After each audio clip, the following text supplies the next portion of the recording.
आपको बताते हैं पुणे से, जहां पर आईएसआईएस के स्लीपर सेल का भंडाफोड़ हुआ है और एक नामी डॉक्टर आईएसआईएस का आतंकी निकला। यह आतंकी भारत के खिलाफ साजिश रच रहा था। इसका नाम है अदनान अली। भारत में आईएसआईएस का स्लीपर सेल तैयार करने का जिम्मा इसी अदनान अली के पास था और उसके लिए वो मुस्लिम युवाओं को गुमराह कर रहा था। देखिए ब्रेन वॉश किस तरह से यहां पर मुस्लिम युवाओं का इस डॉक्टर की ओर से किया जा रहा था, ये सारे खुलासे अभी हुए हैं। आईएसआईएस का स्लीपर सेल जो है वो इसकी ओर से तैयार किया जा रहा था और मुस्लिम युवाओं से बातचीत कर, मुलाकात कर, पूरी तरह से उनका ब्रेन वॉश करने का काम जो है वो ये नामी डॉक्टर कर रहा था। बड़ी बात यह है कि ये गिरफ्तार हो चुका है, लेकिन ये समझिए कि इसका मॉड्यूल क्या था। ये सफेद पोश की तरह हमारे समाज में रहता था, लेकिन इसका काम था आईएसआईएस के लिए काम करना। ये स्लीपर सेल आईएसआईएस के लिए तैयार कर रहा था और उसके पीछे की एक इसकी बड़ी कोशिश थी कि अपनी टीम तैयार करके ये आतंकी वारदातों को देश में बढ़ा सके। महाराष्ट्र आईसिस मॉड्यूल में एनआईए को एक बहुत बड़ी कामयाबी अपने हाथों में लगी है, जहां पर इस पूरे प्रकरण के अंदर उन्होंने 5वें व्यक्ति अदनान अली को गिरफ्तार किया है पुणे के कोंडवा में उसके घर से। इस पूरी गिरफ्तारी के दौरान अक्यूज के घर से कुछ दस्तावेज बरामद हुए हैं जो कि आईसिस से जुड़े हुए हैं और इसी के साथ साथ आपको बता दें कि कुछ इलेक्ट्रॉनिक गैजेट भी मिले हैं, साथ ही साथ कुछ ऐसी आपत्तिजनक मटेरियल्स मिले हैं जिसका इस्तेमाल ये डॉक्टर युवाओं को बहलाने में, उनको भड़काने में इस्तेमाल करता था। ये भी कहा जा रहा है कि वो सभी नए युवाओं को आईसिस की तरफ आकर्षित करता था। इस पूरे मॉड्यूल का सिंडिकेट ये था कि वो भारत सरकार के विरोध में युद्ध स्तर पर काम करे और इसी के साथ साथ देश के विरोध में शांति भंग करने की कोशिश, जो कि आईसिस का मकसद है, उसको पूरा करने के लिए डॉक्टर अदनान अली पुणे से एक्टिव था। इसके पहले जून के महीने में भी एनआईए द्वारा कुछ लोगों की गिरफ्तारी की गई थी और अब इस पूरे महाराष्ट्र आईसिस मॉड्यूल में ये 5वीं गिरफ्तारी की गई है, जिसमें जो आईसिस के डॉक्यूमेंट मिले हैं और जो इलेक्ट्रॉनिक गैजेट मिले हैं उसको खंगाल कर एनआईए और भी ज्यादा लोग जो इस पूरे मॉड्यूल और सिंडिकेट में जुड़े हैं उनकी शिनाख्त करेगी और इस जांच को आगे बढ़ाएगी। जॉर्ज के साथ शिवानी मिश्रा, टाइम्स ऑफ भारत के लिए, मुंबई से।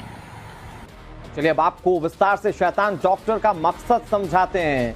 ये डॉक्टर जो शैतान निकला, इसका पहला मकसद था आईएसआईएस के लिए स्लीपर सेल की तैनाती करना, तैयारी करना, ताकि वो अपनी टीम भारत के अंदर बना सके। और देखिए दूसरा मकसद इसका क्या था वो भी समझिए जरा। ये डॉक्टर ये चाहता था आर्थिक रूप से कमजोर युवाओं की भर्ती जो है वो कर सके लालच देकर। बात इसके तीसरे मकसद की करते हैं। पैसों का लालच देकर ये मुस्लिम युवाओं को गुमराह किया करता था, उनकी आर्थिक कमजोरी का फायदा उठाया करता था। और भारत के खिलाफ युद्ध छेड़ने की साजिश जो है वो इसका चौथा मकसद था। सबसे अहम मकसद जो था उसे इस रूप में देखा जा रहा है। इसका 5वां मकसद था देश की एकता के लिए ये खतरा पैदा करे और इसके लिए वो अपनी टीम बाकायदा तैयार कर रहा था। आईएसआईएस के एजेंडे को आगे बढ़ाने की कोशिशें जो हैं वो उसकी ओर से की जा रही थी और साथ में गजवाए हिंद के प्लान पर काम करना भी इसका मकसद था। तो इस मकसद के साथ ये लगातार डॉक्टर सफेद पोश होकर हमारे समाज में एक दीमक का काम कर रहा था और यहां से मुस्लिम युवाओं को बरगलाते हुए आईएसआईएस के लिए स्लीपर सेल की तैनाती कर रहा था। अब आपको इस बारूदी डॉक्टर के बारे में और कुछ जानकारियां देते हैं। सोचिए, लोगों का इलाज करने वाला डॉक्टर अगर आतंकी निकल जाए तो क्या होगा।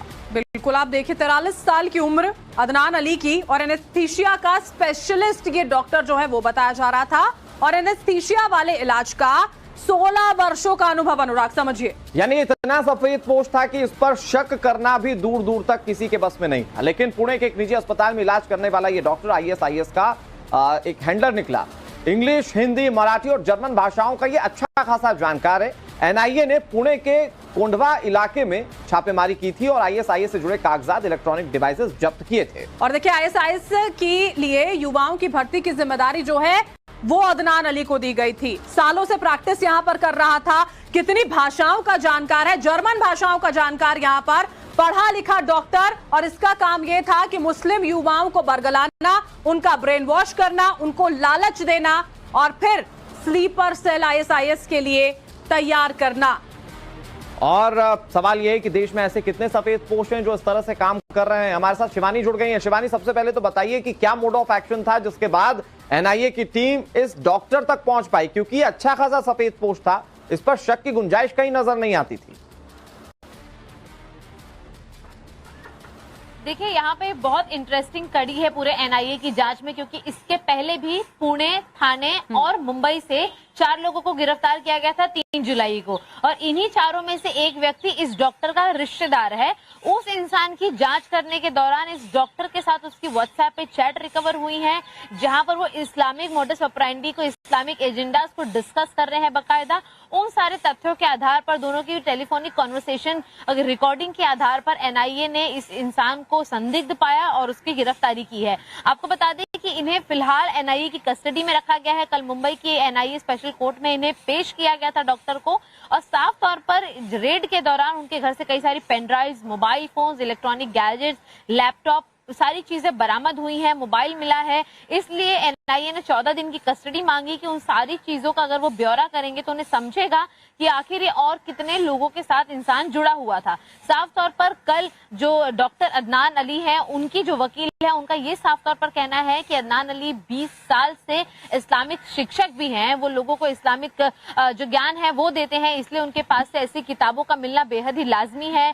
एक आरोपी, जो अब तक 4 पहले आरोपी गिरफ्तार हुए थे, उनमें से एक आरोपी अदनान अली का रिश्तेदार है, इसलिए दोनों के बीच में व्हाट्सएप चैट होना या फोन कॉल होना बड़ी लाजमी सी बात है। लेकिन जितने भी चैट्स रिकवर हो रहे हैं, इलेक्ट्रॉनिक गैजेट रिकवर हो रहे हैं, किताबें रिकवर हो रही हैं, उसके अंदर आईसिस का जो एंगल है वो एनआईए के हाथों में लगा है, क्योंकि ये कोई नॉर्मल महज इस्लामिक किताबें नहीं है, वो तो है ही, और उसके अलावा आईसिस मॉडल की स्टडी की जा रही थी, ऐसा आरोप एनआईए द्वारा लगाया गया है, जिसके लिए कस्टडी ली गई है। ये बड़ी अहम बात इसलिए हो जाती है क्योंकि पुणे का ये जो एरिया है, वहां पर एक हब की तरह इसको स्प्रेड करने के लिए काम किया जा रहा था। कई युवाओं को बरगलाकर उन्हें आईसिस के मॉडल के अंदर जोड़ने की तैयारी यहाँ पर शिवानी, जब इतने सालों से इसी काम में ये शख्स लगा हुआ था, न जाने कितने युवाओं को अब तक बरगला चुका होगा, उनका ब्रेन वॉश कर चुका होगा, न जाने किस काम में उनको अब तक वहां पर चैनलाइज कर दिया होगा। अब जब पूछताछ होगी सारी चीजें सामने आ जाएंगी। बहुत बहुत शुक्रिया शिवानी हमारे साथ जुड़ने के लिए।